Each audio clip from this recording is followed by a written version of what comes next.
Good evening and welcome to this week's HawksTalk. I'm your host, Vivian Sumoski, and today I'm joined by Aidan Wirtz. Thanks for having me on, Vivian. We've got some really exciting games in store for this weekend.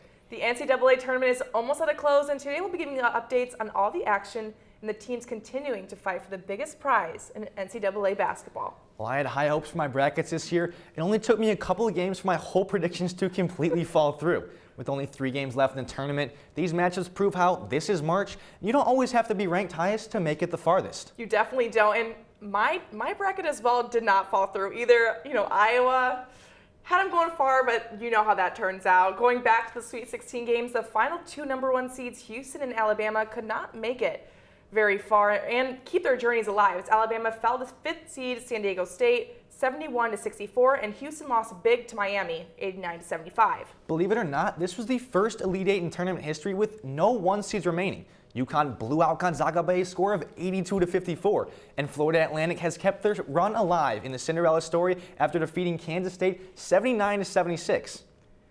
After San Diego State and Miami had victories over the last 2 number 1 seeds, their vision to make it to the Final Four did not fade as San Diego State defeated Creighton 57-56 and Miami defeated Texas 88-81. And FAU has become the first 9 seed to reach the men's Final Four since Wichita State did it all the way back in 2013. There has been a lot of things happening this tournament, major upsets, but Aidan, I don't know about you, but after watching Kansas State and their pregame ritual, I really started to become a Kansas State fan and wanting them to go all the way. There's nothing I love more than coaches getting into the groove with their players. But FAU coach Dusty May had other plans for the Wildcats, sending them home with the music most likely turned off. The Final Four games are set to begin April 1st with Florida Atlantic and San Diego State kicking it off at 5:09 p.m. Right after is Miami and UConn fighting for the 2nd spot in the championship. Tip-off is set for 7:49 p.m. These games will absolutely be a testament to good coaching and even better defense. The importance of both in the months of March can be overlooked, and these matches will be nothing short of thrilling. All right, Aidan, who is your pick winning it all this year? It's tough to say. There's so many matchups that can go either way, but after seeing them beat down the Zags last game, I gotta ride with the Huskies from UConn. Vivian, who are you rocking with for the rest of the tournament? See, a lot of people are going for UConn, but I'm going for San Diego State all the way. Their defense has progressed through the tournament, and I really think they can apply a lot of pressure and stop big plays against highly ranked teams. I think the Aztecs have a really good shot at it, and it'll be exciting to see if our picks can go head-to-head for the hardware. I definitely hope our teams can go head-to-head, but going over to the Women's March Madness tournament at Iowa, making it to the Final Four for the first time in program history. This has been a big thing going on all platforms, but the Hawkeyes defeated Louisville 97-83, and for my bracket, Iowa's taking the whole thing home. And let me just say, Caitlin Clark had a standout game against Louisville. Clark was the first player in NCAA tournament history to record a 40-point triple-double. Clark had 41 points, 12 assists, and 10 rebounds. Alongside Clark was McKenna Warnock. She had her 20th point-digit game with 17 points and 5 rebounds.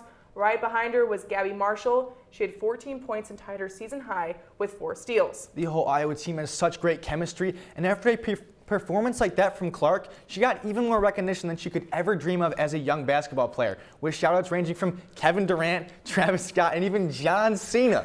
Clark has been under the nationwide spotlight throughout the entire tournament.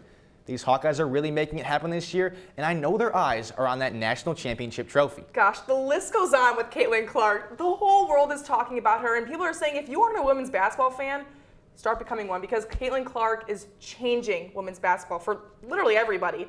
Watching the game will be something to watch, and I will probably be on the edge of my seat for the whole 40 minutes. Aidan, how are you feeling about this matchup? I have so much hope for the Hawkeyes, but South Carolina is not to be messed with. Player of the Year candidate Aaliyah Boston is an absolute powerhouse of a forward with no remorse for Iowa's 3-point specialist. The rest of their squad is equally athletic, and it will be Iowa's toughest challenge yet. If the Hawks want to snatch the W, Lisa Bluter and her bunch will have to play flawless on Friday. Aidan, how are you watching this big game unfold on Friday? I gotta say, well, it might be fun to go to a watch party. I'll probably chill out in the dorm with a couple of friends, get a couple of snacks, and hopefully watch the Hawkeyes dominate. Well, there will be a watch party. Carver Hawkeye Arena is having a Final Four watch party, and there is free admission for all students. The game is set for this Friday. Doors open at 7:30 p.m., and the tip-off is set for 8 p.m. Thanks so much for tuning in this week's HawksTalk, and anything can happen in March, and we'll have to wait and see if our picks can make it to the big stage. I'm Vivian Sumoski. I'm Aidan Wirtz. Have a great night.